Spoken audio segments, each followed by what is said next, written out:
Thomas Merrick was a ghost. For 3 years, he'd been nothing more than a whisper in the dusty streets of Bitter Creek, Wyoming. He did his work, collected his pay, and disappeared back into the cracks of the world. Ghosts don't get involved. Ghosts don't make waves. It was a rule he lived by, a rule that kept him safe from the man he used to be. But on that merciless August afternoon, a sound broke through the haze, a commotion, the kind of angry buzzing that usually meant a card game gone wrong, or a drunk getting what he deserved. Thomas should have turned away.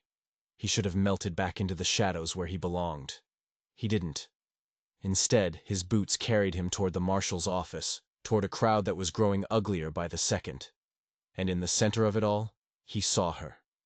She couldn't have been more than 20. A Shoshone girl with fire in her eyes, and her hands bound with thick rope. Her chin was high, her back was straight, and she stared down the mob like they were nothing more than yapping dogs. Standing beside her was Marshal Vance, a man who wore his badge like a crown, but had the competence of a fool. Vance was puffing out his chest, telling the crowd she'd been caught stealing 2 bags of seed corn from Hoskins's store. Hoskins himself was there, a pinched-faced little man, nodding along like a puppet on a string. Theft was theft, Vance declared. The law would be applied. Thomas knew it was a lie. The law in Bitter Creek wasn't a scale of justice, it was a hammer, and it only fell on those who couldn't fight back. This town was built on stolen land by men running from stolen lives. But today, they got to feel righteous, and they were savoring it. The crowd started murmuring. Talk of the territorial judge, weeks away. Talk of how it was a waste of food to keep a prisoner that long. The air grew thick with a suggestion that was darker and faster than any judge's sentence. And that's when something inside Thomas, something he'd buried for 3 long years, finally snapped. He saw the girl, Ayanna, they called her, standing proud while men who'd never known a day of real hunger debated her fate over a few handfuls of corn. He remembered who he was before he became a ghost. He took a single step forward. The crowd parted, surprised to see the quiet handyman move with purpose. Marshal Vance's eyes narrowed. Thomas didn't say a word. He just took off his hat, held it to his chest, and changed everything. The seed corn wasn't stolen, Thomas said. His voice was quiet, but it cut through the noise like a razor. I purchased it 3 days ago. I asked her to collect it for me. Silence. The kind of dead, heavy silence that follows a lightning strike. Hoskins, the store owner, went from red to white, sputtering that it was a lie. He'd never sold Thomas any corn. He would have remembered. Thomas didn't argue. He just reached into his pocket and pulled out a crumpled, faded receipt. He'd bought nails 2 weeks back, but Hoskins's bookkeeping was a joke. The faded pencil could say anything he wanted it to. He held it out. Vance snatched the paper, squinting at it like he was trying to read a foreign language. His little mind was working overtime. You could practically see the smoke coming out of his ears. Believing Thomas meant the show was over. Calling Thomas a liar meant paperwork, and questions, and the risk of looking like a fool. The girl, Ayanna, was staring at him now. Not with gratitude, not with relief. She was assessing him, trying to figure out his angle. In her world, a white man's kindness was just a different kind of trap. Vance made his choice. With a dramatic sigh, he announced that if a citizen wanted to vouch for the woman, so be it. But the corn had to be returned, and there would be a fine for the disturbance.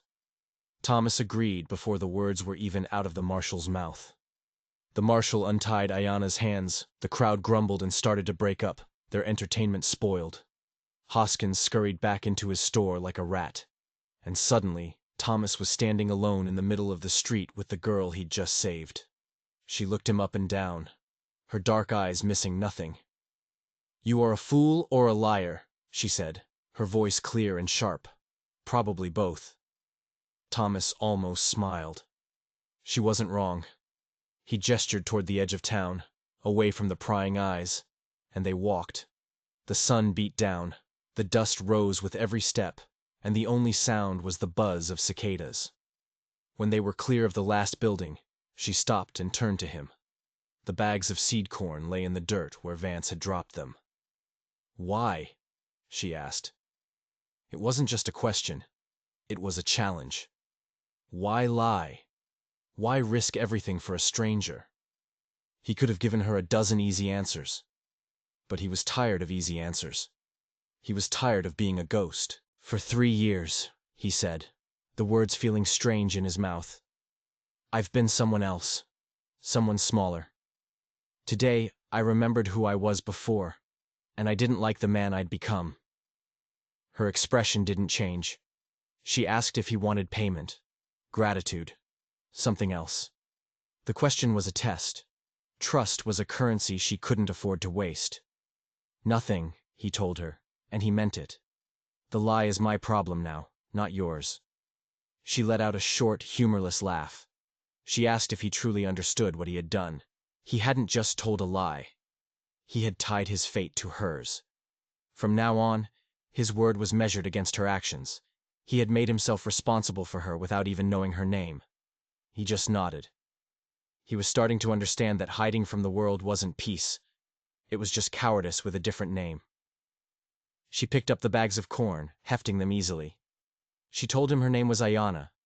He told her his was Thomas.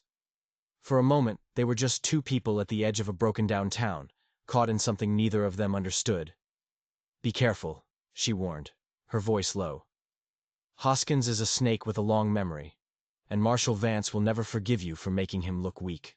She was right, but it was too late. The first stone had been thrown, and the ripples were already spreading. She gave him one last, long look, as if memorizing his face for a reason he couldn't guess. Then she turned and walked north, disappearing into the shimmering heat. Thomas turned back toward Bitter Creek. He could feel the eyes on him from every window, every doorway. His 3 years of invisibility were over. He had stepped out of the shadows, and now he was a target. That night, the fine he paid to Marshall Vance felt like a down payment on future trouble. The Marshal's smile was all teeth. Back in his rented room at the boarding house, the walls seemed to be closing in. He had broken his own rules, and he had no idea what kind of man he was supposed to be now. The next 3 days were quiet, but it was the quiet of a coiled rattlesnake. People who used to look right through him now stared. Caldwell at the store asked questions about the Indian girl. The owner of the boarding house started making comments about guests who attract the wrong kind of attention. He was being watched, judged. He had stepped out of line, and the town was slowly, deliberately, pushing him back into place. Or pushing him out entirely. He knew the game. He'd seen it played before, in a different life. Silence and isolation were weapons, and they were being aimed directly at him. On the 4th day, she came back. Ayana appeared at dawn, a ghost in the golden light. He was at the town well when he saw her by the livery stable. She carried a small bundle wrapped in cloth. He walked toward her, knowing that every pair of eyes in Bitter Creek was watching, that every whispered rumor was about to become a hard fact. She didn't seem to care. She held out the bundle. Inside was fresh bread, still warm. For the fine, she said. It wasn't a question. He started to refuse, but she stopped him.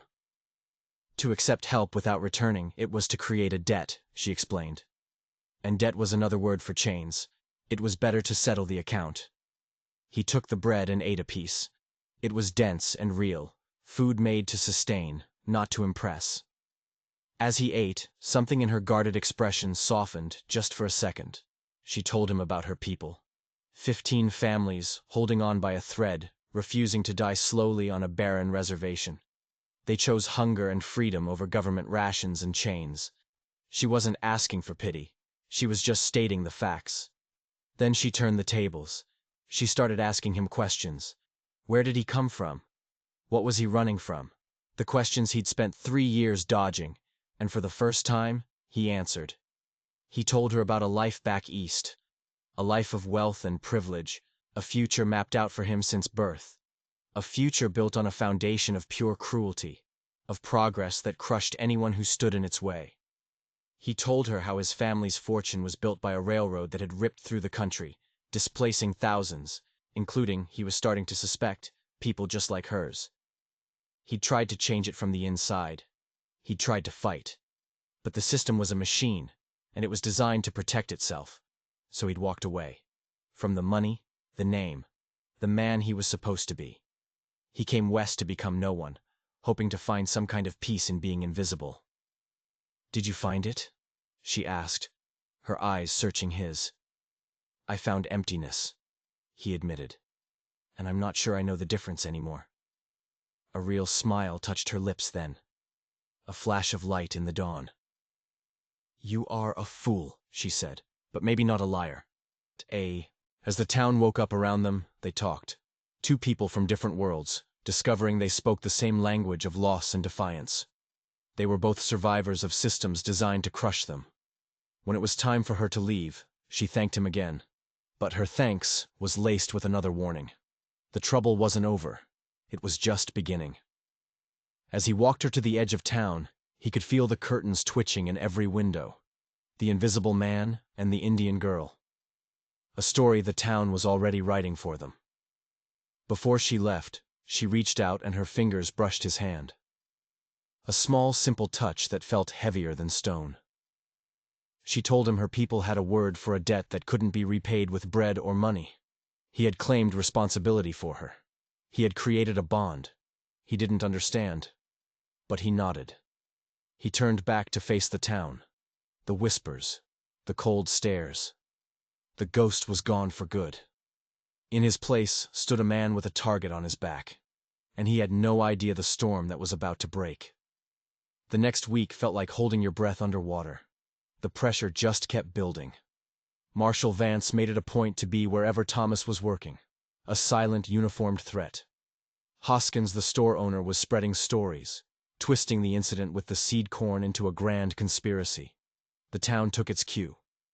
The friendly nods stopped. The conversations died when he entered a room. He was an outsider now. A traitor. The final blow came from Mrs. Henshaw, the owner of the boarding house. She told him his room was needed by the end of the month. She couldn't say it to his face. But the message was clear. His association with Ayanna had made him unclean. He was a liability. He tried to find another place to stay. But every door was suddenly, mysteriously, closed. The blacksmith's room was taken. The hotel had raised its rates. Even Caldwell at the store treated him like a stranger. He was being methodically erased from Bitter Creek. He could have left, packed his bag, and found another dusty town to disappear in. But the man who ran was the ghost, and the ghost was dead. Leaving now would mean admitting that his one act of courage was just a mistake. It would mean letting them win. He wasn't ready to do that. On the 8th day, Ayanna returned. This time there was no hiding in the dawn shadows. She walked straight down the main street at high noon, her head held high, carrying a bundle of supplies. She found him behind the livery stable, and the whole town stopped to watch. This wasn't a visit. This was a statement. She handed him the bundle. Smoked meat, dried berries, worked leather. It wasn't payment, she explained. It was reciprocity. He had given something at great cost. She was returning it in kind. To refuse would be to break the bond between them. He took it, feeling the weight of a dozen hateful stares. "Are they making it difficult?" she asked, her voice calm. He told her his welcome had run out, that he was being pushed out of town. She nodded, unsurprised. Her people knew all about promises that turned to dust. Then she made an offer that knocked the wind out of him. "We have a place for you," she said. A spare lodge in her camp. It was small, she said, but it was safe. Safe from men like Vance and Hoskins. The choice hung in the air, heavy and absolute. To accept meant cutting the last thread connecting him to this world. It meant choosing to stand with the people his society called savages. It meant burning every bridge behind him. It was terrifying. And for the first time in years, he felt alive. Before he could answer, a shadow fell over them. Marshal Vance. He'd walked up on them silent, his hand resting on his gun. He asked Ayanna what her business was in town. She told him she was trading with a citizen, legal, and none of his concern. Vance's jaw tightened. He turned to Thomas. "Is this woman bothering you, Merrick?" It was a trap. An escape hatch. All he had to do was nod. All he had to do was side with the law, with his own kind, and maybe they'd let him back in. Thomas looked the marshal dead in the eye. "She's my guest," he said, his voice ringing with a clarity that surprised even him. "And our business is private." You could have heard a pin drop. Vance was being challenged in front of the whole town. By the ghost. The nobody. The marshal's face went purple with rage, but he was caught. Escalating now would make him look like a bully who couldn't control his own town. He backed down. He muttered a warning about disturbing the peace and stalked away. The town had its answer. Thomas had chosen his side. Ayanna looked at him, a flicker of respect in her eyes, mixed with deep concern. "You just made it worse," she said. He knew. He looked past her, toward the distant mountains. "Tell me more about this shelter," he said. Her eyes widened just a fraction. He was serious. She told him what it would be like. A hard life. Constant work. He would be an outsider there, too. A white man living among the Shoshone. But he would be free. He made the decision in a heartbeat. "I'll need 2 days," he said, "to settle my accounts. I'll meet you at the north edge of town. At dawn." She searched his face for any sign of doubt. She found none. "This will change you, Thomas," she warned one last time. "You are closing a door. It may never open again." "Some doors aren't worth leaving open," he replied. And with that, he turned his back on the world he knew and walked toward a future he couldn't possibly imagine.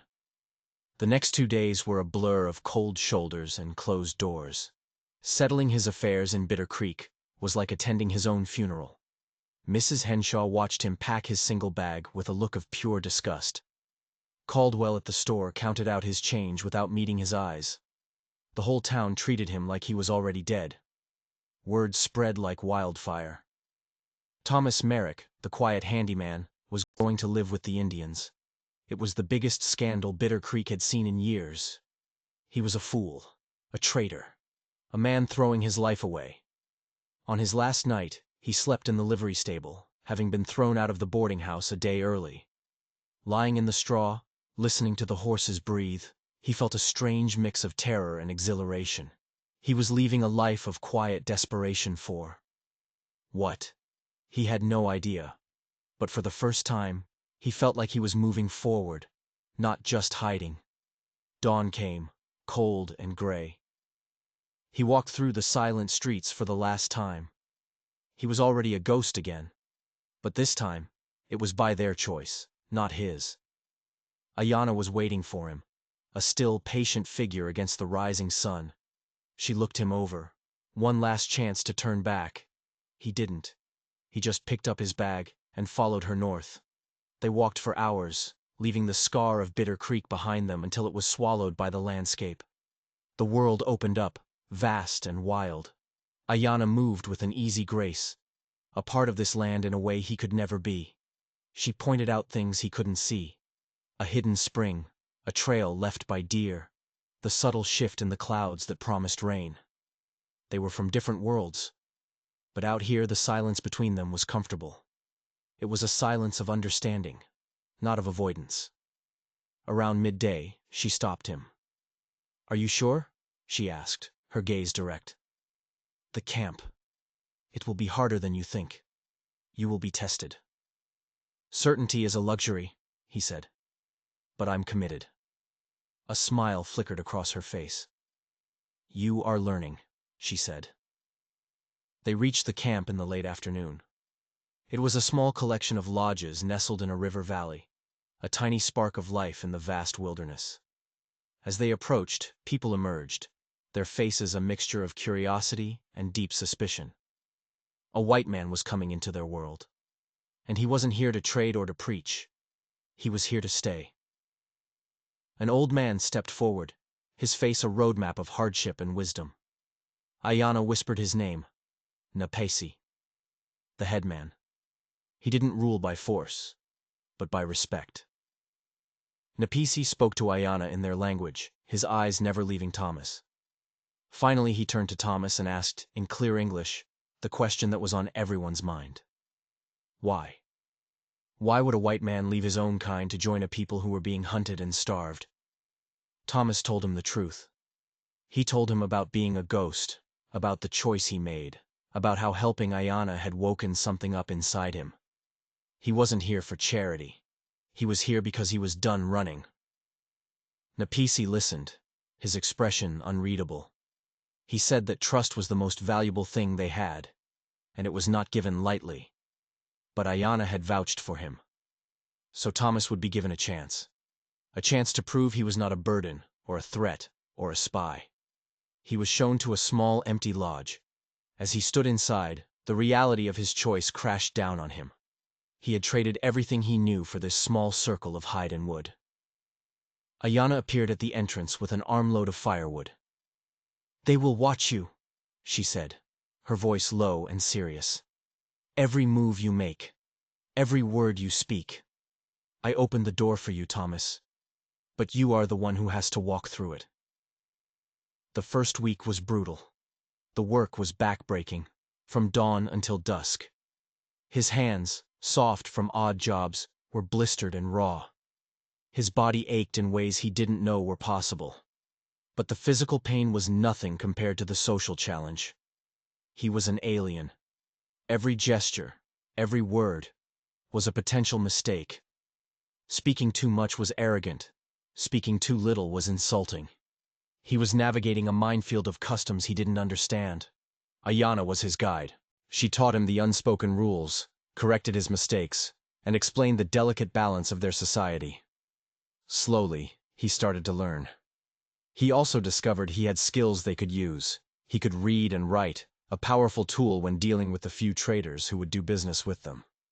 His past life, the one he hated, had taught him about contracts and numbers, and he used that knowledge to protect the camp from being cheated. The children accepted him first. Their curiosity was stronger than their parents' suspicion. They taught him their language, laughing at his clumsy attempts, and in return, he taught them how to read the English words on old newspapers. Through the children, the walls with the adults began to come down. They started to see him not as a white man, but as Thomas, a man who worked hard, who listened more than he spoke, and who was trying, desperately, to belong. His bond with Ayanna deepened. It wasn't spoken. It was in the shared meals, the quiet conversations by the fire, the way she would appear at his side when he was struggling with a task. He was drawn to her strength, her fire, her unshakable will to survive. But their situation was too complicated. The gulf between their worlds too wide, to put a name to what was growing between them.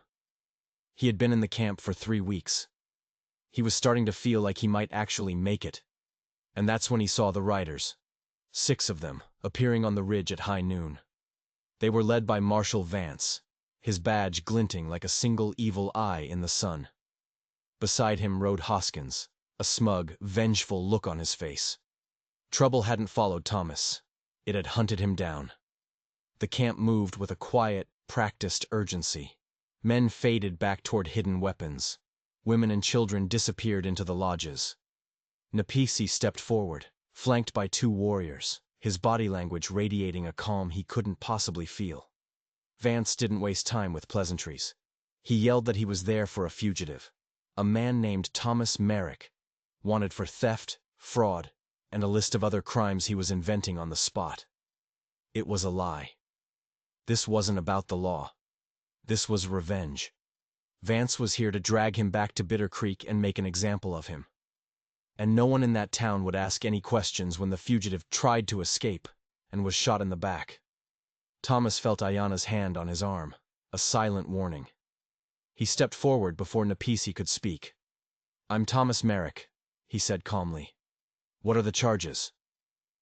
Vance's smile was pure poison. He listed the fabricated crimes, his voice booming across the valley. It was a performance for his men, a justification for what was about to happen. Nepisi stepped in, his voice firm. He said Thomas was a guest of the camp, under their protection. Vance had no jurisdiction here. The marshal laughed. Harboring a criminal, he sneered, made the whole camp complicit. The threat was clear. "Give me Merrick, or I'll burn you all to the ground." The standoff was electric, guns against bows and arrows, A bloodbath waiting to happen. Then Ayanna did the last thing anyone expected. She walked forward and stood beside Thomas, facing the marshal. She spoke, her English sharp and clear. She said that she was the one who took the corn, that Thomas had lied to protect her, that all of this was because he, Marshal Vance, had been made to look like a fool. If he wanted to arrest someone, he should arrest her. Vance was stunned. This wasn't in his script. Arresting her meant a war he probably wouldn't win. But backing down now, in front of his men, was unthinkable. Thomas saw the decision in the marshal's eyes, the flicker of rage, the slight shift of his hand toward his gun. Vance was going to escalate. He was going to start shooting. And the first person he would shoot was the woman who had defied him, the woman who was standing right next to him. In that split second, Thomas made his choice. He stepped directly in front of Ayanna, shielding her with his body. He looked straight at Vance, his voice ringing out for all to hear. "She's wrong," he shouted. "Everything you said is true. I did it. I lied. I stole. I'll go with you." Ayanna grabbed him, her voice a desperate hiss. "No, Thomas. He'll kill you." He looked down at her, trying to pour every unspoken word, every feeling, into a single glance. He asked her to trust him. It was the hardest thing he'd ever done. Vance, smelling an easy victory, immediately ordered him onto a spare horse. As Thomas mounted, Ayanna's fingers dug into his leg. "You fool," she whispered, her voice breaking. "This solves nothing." The riders closed in around him. He took one last look back at the camp, at the proud, desperate people who had taken him in. He saw Ayanna, standing alone, her face a mask of fury and fear. Then they rode away, and he was alone with the men who were going to kill him. They rode for an hour, deep into a narrow, rocky canyon where no one would see and no one would hear. This was it. The place where the fugitive would make his last mistake. He had chosen this. He had traded his life for theirs. It was a fair price. Vance dismounted, that toxic smile back on his face. "Any last words, Merrick?" Thomas looked him in the eye. "Just leave them alone," he said. "This was about me. Let it end with me." The marshal laughed, a harsh, ugly sound that echoed off the canyon walls. He said Thomas was in no position to make deals, that after he was done here, he was going back with more men. He was going to wipe that camp off the map and drag them all to the reservation in chains. A cold, clear rage washed over Thomas, colder than any fear. He had made peace with his own death. But the thought of it being meaningless, the thought of Ayanna and her people suffering anyway, that was not a price he was willing to pay. His sacrifice was a lie. It hadn't saved them. It had only delayed the inevitable.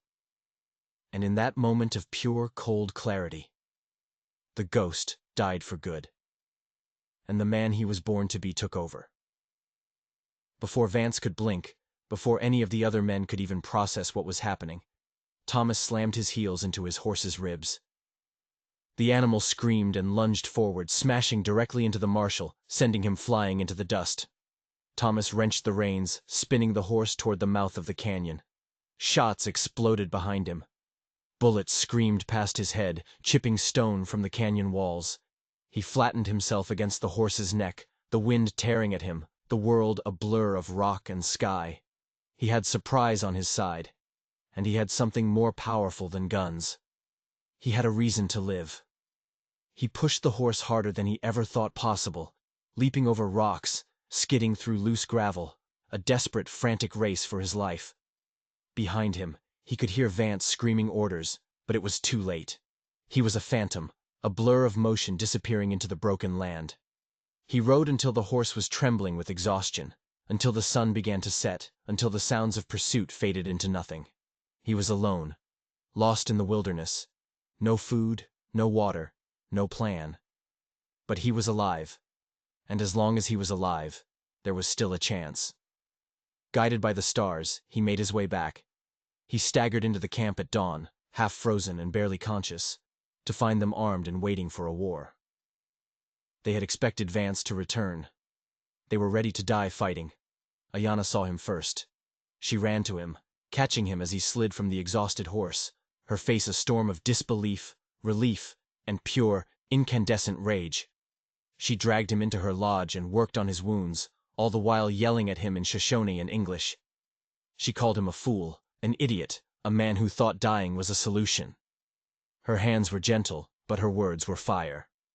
When her anger finally burned itself out, she just looked at him, her eyes shining with unshed tears. "Why did you come back?" she whispered. "You could have been free." "I came back for you," he said, the words raw and true. "This is the only place I'm not a ghost." The world seemed to stop. The space between them crackled with everything they had never said. She leaned in and kissed him. A desperate, fierce kiss that was not about romance, but about survival. About two people from different worlds clinging to each other at the edge of the abyss. When she pulled back, the fire was back in her eyes. "If you ever do something that stupid again," she said, "I will kill you myself." But they both knew this wasn't over. Vance would be back, with an army. The camp's headman, Nepisi, called a council. Their choices were grim: run, surrender, or fight and die. Thomas, his voice hoarse, offered a fourth option. He told them about the man he used to be. The man with a name, with connections. The man who knew how the system worked. He said they couldn't win with guns. But maybe they could win with words. With the law. They could expose Vance for the corrupt tyrant he was. It was a crazy long shot. Trusting the white man's law was like trusting a snake not to bite. But it was the only shot they had. The gamble was set. While the camp prepared for war, Thomas wrote letters. Letters to a territorial governor he'd met once, to a newspaper editor who owed his father a favor, to federal authorities who policed men like Vance. Ayanna, taking the biggest risk of all, rode 60 miles to the nearest telegraph office to send his desperate messages out into the world. Then, they waited. 10 days of agonizing tension. Every shadow on the horizon looked like Vance's posse. Every night felt like their last.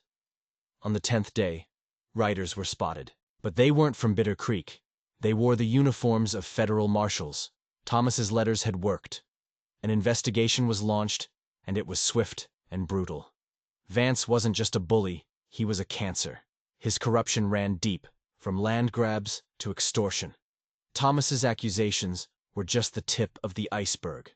Vance was arrested. Hoskins was arrested. The whole rotten core of Bitter Creek was carved out.